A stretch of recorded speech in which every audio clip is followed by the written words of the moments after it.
첫 번째 가보죠. 서희초 갑질 확인 안 됩니다. 자, 계속해서 전해드리고 있는 사건인데 서희초 교사의 극단적인 선택과 관련해서 이른바 연필 사건 가해 학생 학부모가 경찰이다 하는 내용 지난주에 전해드렸죠. 때문에 이 답답하기만 한 경찰 수사, 이 혹시 내 식구 감싸기 아니냐 이런 비판도 나온다 했는데 이 제목을 보니까 여전히 뭐 진척이 없나 봐요. 네, 일단 숨진 교사에게 일부 학부모가 개인 전화번호로 연락했다 이런 의혹이 있었는데요. 사실과 다르다고 밝혔습니다. 포렌식하면서 추가로 확인된 부분이 있기 때문이었습니다. 이 교사가 한 개의 휴대전화로 업무용과 개인용 전화번호를 따로 받아서 사용을 해왔는데요. 학부모가 이 경우에 교내 유선 전화로 전화를 했더라도 교사의 어떤 태블릿에는 개인 번호가 표시됐다라는 게 경찰의 설명입니다. 앞서 서울교사노동조합은 연필 사건 이후에 해당 교사가 피해자랑 가해자 양쪽 학부모로부터 개인 번호를 통해서 문자랑 전화를 받았다 이런 의혹을 제기한 바가 있습니다. 하지만 경찰이 포렌식한 결과 범죄 혐의를 발견하지 못했다고 밝힌 겁니다. 또 이 해당 교사가 연필 사건 외에도 다른 학생들 관련 사건으로 힘들어했다 이런 동료 교사들 진술도 있었는데요. 이와 관련해서도 범죄 혐의점은 아직까지 없는 것으로 드러났습니다. 그리고 또 연필 사건 관련 학부모들의 직업이 또 논란이 되기도 했습니다. 그중에서 현직 경찰이 있기 때문에 어떤 수사 결과에 영향을 미친 거 아니냐 이런 얘기도 나왔었는데 이와 관련해서 그런 주장 매우 유감스럽게 생각한다. 절대 아니다. 이런 입장도 밝혔습니다. 자, 아무튼 좀 경찰 수사 계속 좀 지켜보죠. 자, 그리고 오늘 웹툰 작가 주호민 씨 아들 사건 공판이 있었습니다. 자, 이전에 주호민 씨 측이 특수교사 그 선생님의 발언 일부를 발췌해서 아동학대의 근거로 삼았었는데 재판부가 당시 상황이 녹음된 파일 전체를 다 들어보기로 했다고요? 네, 이런 경우가 종종 있습니다. 지금 말씀하셨던 것처럼 주호민 씨 아들이 녹음기를 이제 가방에 넣어놓고 그 특수교사와의 대화 내용을 기초로 해서 아동학대를 신고를 했고 그걸로 결국 기소가 된 사건이죠. 그리고 지금까지 알려진 바로는 그 특수교사가 아이한테 뭐 진짜 밉상이다, 버릇이 매우 고약하다, 너 싫어 이런 발언들이 담겼다고 했는데 사실 우리가 지금 이렇게 인쇄되어 있는 말을 저희가 이렇게 말하는 것과 실제 어떻게 녹음되어 있는지는 조금 다를 수도 있고요. 그럼요. 그리고 지금 이 내용이 어떤 과정에서 나왔는지 맥락을 정확하게 확인해야 되거든요. 그래서 일단 재판부에서는 그 발언이 들어있는 앞뒤 1, 2분 정도만 들어볼 생각은 없고 거기에서 당시에 녹음돼 있던 전체 내용을 다 들어보겠다. 어허. 다 들어보고 어떤 상황에서 왜 이런 말이 나왔고 그 이후의 조치는 어땠는지 이런 것들을 전체적으로 좀 확인을 하겠다는 입장이고 이거는 사실 그 특수교사의 변호인 측에서 주장했던 부분인데 재판부에서 받아들인 거고요. 또 다음 이제 4차 공판, 그러니까 10월 30일입니다. 오후 재판인데 아마 오후 내내 이 녹음돼 있는 그 내용을 들을 것으로 보입니다. 그렇군요. 알겠습니다. 자, 다음 이어가죠. 소화기 들어 와장창입니다. 자, 무슨 일이 있었던 걸까요? 영상으로 만나보시죠. 자, 새벽 공중 화장실로 입장하는 여성입니다. 자, 일단 남자 화장실에 갔다가 지금 나오더니 이번에는 또 여자 화장실로 들어가는 것 같아요. 아하, 뭘 참, 아이고, 왜 저래? 뭐야? 손에 소화기로 유리창을 와장창. 자, 소화기 들고 또 밖으로 나가요. 자, 이번에는 차에다가 그냥 또 휙휙 던집니다. 자, 떨어지니까 주워가지고 또 다시 확 던졌어요. 아이고, 왜 저래? 자, 잠시 후 경찰이 인근에 있던 여성을 찾아내서 저렇게 검거를 했습니다.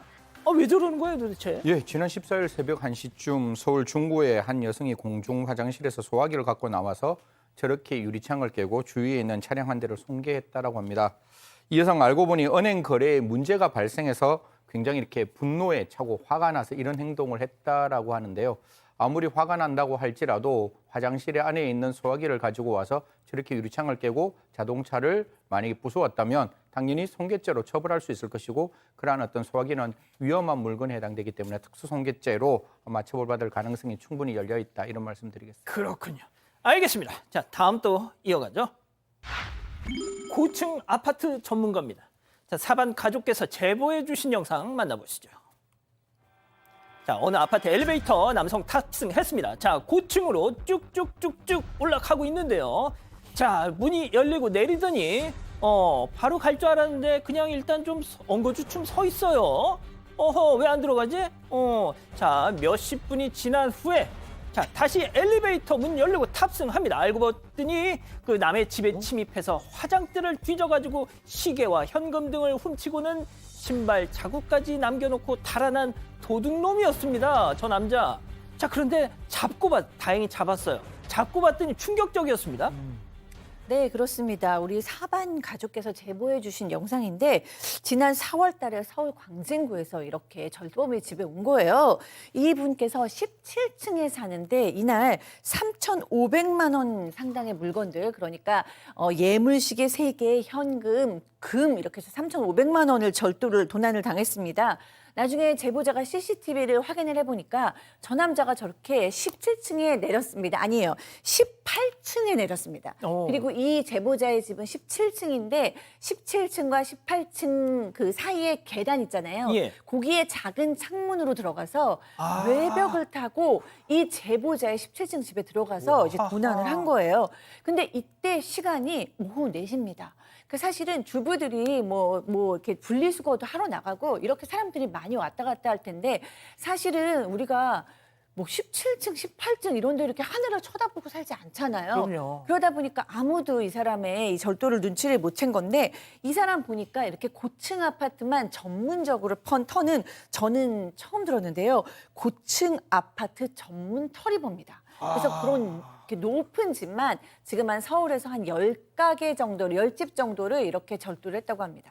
그런데 여기서 제일 억울한 거. 자, 귀중품을 도난당했는데 이걸 돌려받지도 못하고 있다는 건 무슨 소리입니까? 일단은 경찰에 이제 이 제보자가 연락을 해서 이 도난당한 물품을 좀 찾을 수 없느냐 그랬는데 일단 이 도둑이 얘기를 안 한다고 합니다. 어디다 숨겨놨는지.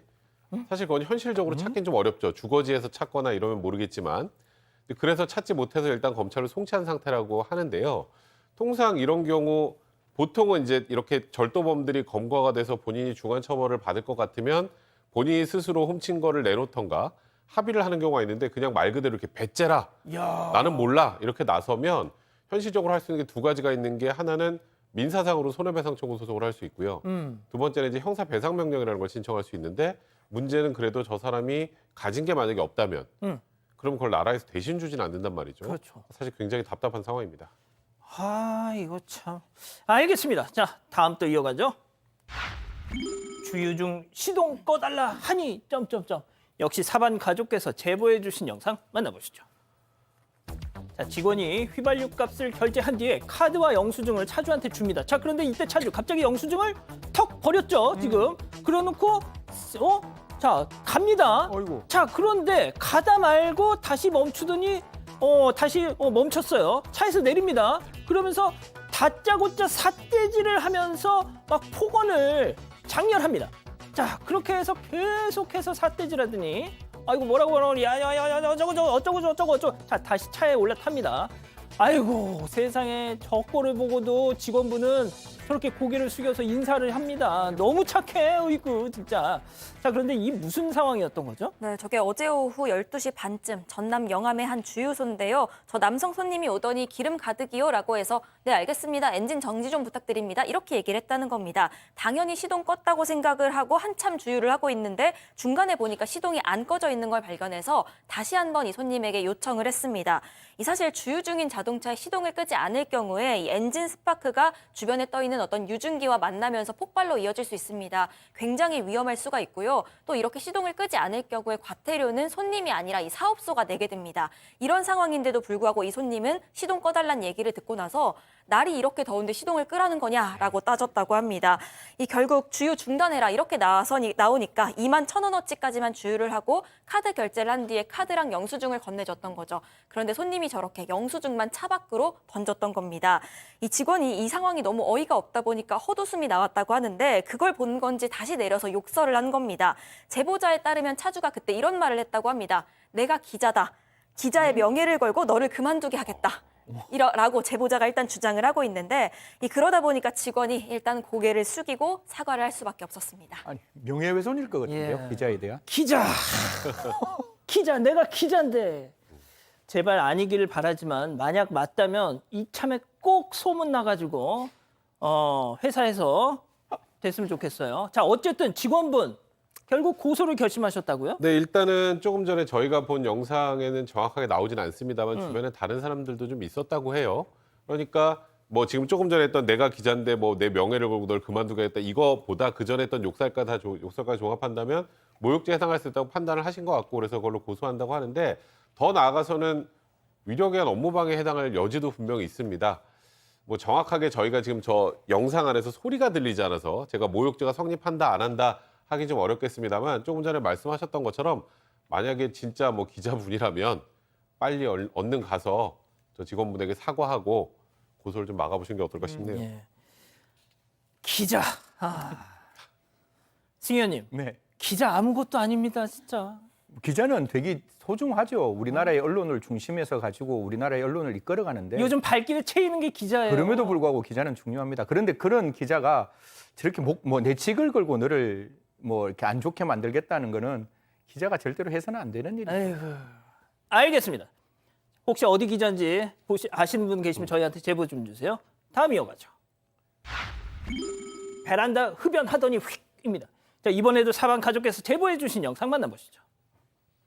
자, 어느 아파트 베란다에서 촬영한 영상입니다. 아래층에서 저렇게 어떤 사람이 흡연 중입니다. 모락모락 연기는 다 우리 집으로 들어오는데 그때 손을 뻗더니 세상에 아래 사람들 다니는 인도로 담배꽃 꽁초를 저렇게 투척을 했어요. 와, 진짜 네가 사람이냐 진짜. 자, 베란다에서 피우는 것도 민폐, 밑에다 재를 터는 것도 민폐. 와, 꽁초를 버릴 거라고는 제가 상상도 못했습니다. 네, 사실 뭐 제보자가 지금 이제 제보자의 주장에 따르면 해당 아파트는 금년 아파트라고 합니다. 아시죠? 금년 아파트면 공동 공간은 다 금년입니다. 주차장, 엘리베이터, 계단, 정원 등은 금년인데 이게 방 안에서 담배를 피우는 거는 허용이 되잖아요. 그래서 이 사람은 그 담배를 베란다에 나가서 피운다는데 저도 아파트에 사는데 밑에서 저희 아파트는 아닌데 밑에서 아마 그 담배를 피우면 위로 연기가 다 올라갈 거예요. 위에 있는 사람은 진짜 환장합니다. 그래서 막 저렇게 화를 내고 좀 화도 못 내고 어떤 사람이 찍는지 이렇게 위에서 사진을 딱 찍었는데 아니나 다를까 담배꽁초를 탁 하고 밑으로 던졌죠. 밑에 아까 약간 블로우 처리가 돼 있지만 나무들이 굉장히 많습니다. 그 던졌을 때 조금이라도 불씨가 남았으면 밑에 불이 붙을 수 있는 거잖아요. 그래서 이 제보자가 안전신문고로 신고를 했지만 뭐 해당 공무원의 입장도 이해는 되지만 해당 공무원이 이렇게 얘기를 했답니다. 투기하는 물건의 정체가 명확하지 않아서 뭐 어떻게 할 수가 없다라고 하는데요. 저 정도 상황이면 물론 투기하는 내용이 정확하지 않다 할지라도 그 제보를 하는 시민의 마음을 좀 이렇게 공감해 줬으면 어땠을까라는 생각을 지울 수가 없습니다. 그러니까요. 알겠습니다. 자, 마지막 사연으로 가보죠. 시금치는 이제 그만. 자, 오늘도 역시 사방 가족께서 우리 가족 여러분들의 집단 지성의 판단을 받아보고 싶으시다면서 제보해 주셨어요. 네, 매일같이 시금치 반찬 보내는 시어머니 때문에 고민이다, 이런 사연입니다. 일단 시어머니 댁이 사연자네 집이랑 도보로 5분 거리입니다. 그러다 보니까 일주일에도 3-4번 정도를 오가시면서 매번 반찬들을 가지고 오시는데 그때마다 시금치 반찬이 빠지질 않는다는 겁니다. 그런데 문제는요, 사연자랑 딸 둘 모두가 시금치 알레르기가 있기 때문에 먹을 사람이 집에는 남편밖에 없다는 겁니다. 일단 지금까지는 다 먹긴 했는데 이제 남편도 시금치에 질린 것 같습니다. 그러다 보니까 냉장고에 시금치 반찬이 며칠이고 몇 주고 방치가 돼 있는 상황입니다. 그런데 또 시어머니께서 정성스럽게 만들어준 건데 이걸 버릴 수도 없고 그렇다고 아예 가져오지 마시라고 말하기에는 또 어렵고 그러다 보니까 굉장히 난감하다는데요. 어쩌면 좋을지 고민이라고 제보 주셨습니다. 자, 기다리고 기다리셨던 부처 핸즈업 타임 유튜브 JTBC 뉴스 채널과 사건반장 독립 채널에서 지금 7천여 분의 우리 가족 여러분들 함께하고 계십니다. 자, 지금 사연자분도 보고 계실 테고요. 채팅창에 OX로 함께 참여해 보시죠. 먼저 시어머니입니다. 어머머머머머머, 너 뽀빠이가 시금치 먹으면 어떻게 변하는지 알고도 그러니? 알레르기고 뭐고 다 배불러서 하는 소리야. 옛날에는 없어서 못 먹었어요. 그리고 네가 못 먹으면 우리 성문이 주면 되지 않니? 야, 우리 성문이 털 저렇게 복슬복슬한 거 다 시금치 덕이다 얘. 고맙다고는 못할 망정 어디 시애미가 갖다 둔 음식을 버리네만에 띡 동그라미. 이게 제가 너무 좀 악하게 너무 그렸나요? 강하네요. 네, 예. 너무 강해요. 아무튼 들어보세요. 다음 며느리입니다. 아니, 어머님 감사하죠. 고맙죠. 그런데 시금치 알레르기 이거 간단한 거 아니에요. 재채기, 두드러기, 홍조. 그리고 이런 말씀 좀 그런데 성문 오빠도 이제 질려서 못 먹겠대요. 어머님 그냥 다른 거 해주시면 안 될까요? 그러면 저희도 마음 편하고 어머님 마음도 편하시고요. 응. X. 자, 우리 승현님. 아니 이게 바꿀 수 있는 거잖아요. 일단 알레르기가 있는 사람은 진짜 힘들어요. 그거 먹으면 사실 목 안이 이렇게 부으면 질식사할 수 있거든요. 그래서 흔히 말해서 뭐 이렇게 땅콩 알레르기가 있으면 굉장히 조심합니다. 그런 입장에서 저는 알레르기가 있는 그 두 사람을 좀 배려했으면 좋겠고 그 아들도 이제 시금치가 질린다고 하니까 그 질리면 아들은 알 거예요. 어머니가 다른 반찬 중에 뭘 잘하는지. 그러면 엄마한테 이야기할 수 있잖아요. 엄마 나 시금치 너무 잘 먹었는데 이번엔 좀 바꾼 다른 거 먹고 싶어. 우리 집사람 우리 저 손주 그다음에 나 이거 먹고 싶으니까 엄마 이거 좀 해주면 안 될까? 라고 이야기하면 저는 바뀔 수 있다라고 생각합니다. 그래서 저는 X입니다. 자, 근데 승희 언니처럼 저렇게 얘기했다가 시어머니 입장에서도 아니 얻어먹는 주제에 뭘 고르기는 주는 대로 먹어야지 하실 수도 있잖아요. 근데 저는 지금 앵커께서 얘기하신 대로 딱 그렇게 얘기하면 좋을 것 같아요. 어머님 너무너무 감사하지만 뭐 이렇게 귀엽게 지금 이제 다 질렸으니까 다른 것으로 주시면 안 될까요? 뭐 이렇게. 왜냐하면 어머니 좋으신 어머니거든요. 요즘 누가 이렇게 할 일주일에 맞아요. 막 며칠에 한 번씩 반찬을 이렇게 근데 이렇게 열심히 해서 주시고 이렇게 욕 먹으시는 건 너무 속상한 일이에요. 그러니까 그 며느리께서 저는 아들께서 얘기하시라는데 저는 며느리께서 얘기하시는 게 좋다라고 생각해요. 며느리께서 어머니 너무 감사하고 이렇게 맛있게 해주셔서 너무 감사한데 시금치 알레르기가 있어서 다른 거 주시면 정말 다 잘 먹을게요. 이렇게 얘기하면 시어머니께서도 흔쾌히 이렇게 사랑이 많으신 분이니까 흔쾌히 아 그렇구나 그러고 당장 다른 거 해주실 것 같습니다. 그러니까. 저는 자, 남편이 얘기해야 될 것 같은데요. 왜? 왜냐하면 지금 이 아내하고 지금 이 손녀가 알레르기가 있다는 걸 모르시는 것 같아요. 모르시니까. 모르시니까 이렇게 주시겠죠. 그리고 이제 남편도 본인도 이제 질려서 못 먹을 상황이 됐으니까 사실 어머니한테 아 이거는 아내하고 지금 손녀하고 지금 알러지가 있어서 먹을 수가 없는 상황이니까 좀 시금치는 좀 빼주세요라고 처음부터 얘기했으면 그럼 이럴 일이 안 나는데 이거를 그냥 오면은 아 모르겠다가 냉장고에 넣어놔 이러고 말면 진짜 말 그대로 시어머니가 주신 거를 버릴 수도 없고 근데 냉장고에 놔주면 시금치로 꽉 차겠네요. 그러니까 이럴 때 남편이 그냥 나서서 기분 나쁘지 않게 얘기를 해주시면 이런 시어머님은 당연히 다른 걸로 바꿔주시죠. 이 남편 문제입니다. 그렇군요. 자, 우리 가족 여러분들의 의견은요? 네, 대부분이 X를 선택을 해주셨는데요. 일단 김동윤님, 저도 알러지가 심한 편이라서 먹고 싶은 거 있어도 호흡기 부어서 못 먹습니다. 남편분이 제발 말씀 좀 해주세요 하셨고요. 이 커피호로리님, 남편이 엄마한테 시금치 질려서 못 먹겠다고 하면 됩니다 하셨습니다. 문정환님, 요즘 시금치 가격도 너무너무 비싸요. 버리느니 그냥 잘 말씀드리세요 하셨는데 카드카페님은 그냥 다른 집에 나눔하세요 이런 의견도 주셨습니다. 그러시군요. 좋습니다. 이 사건의 진실을 추적하고 싶으십니까? 그렇다면 사반 채널을 구독해주세요. 지금까지 이자연 기자였습니다.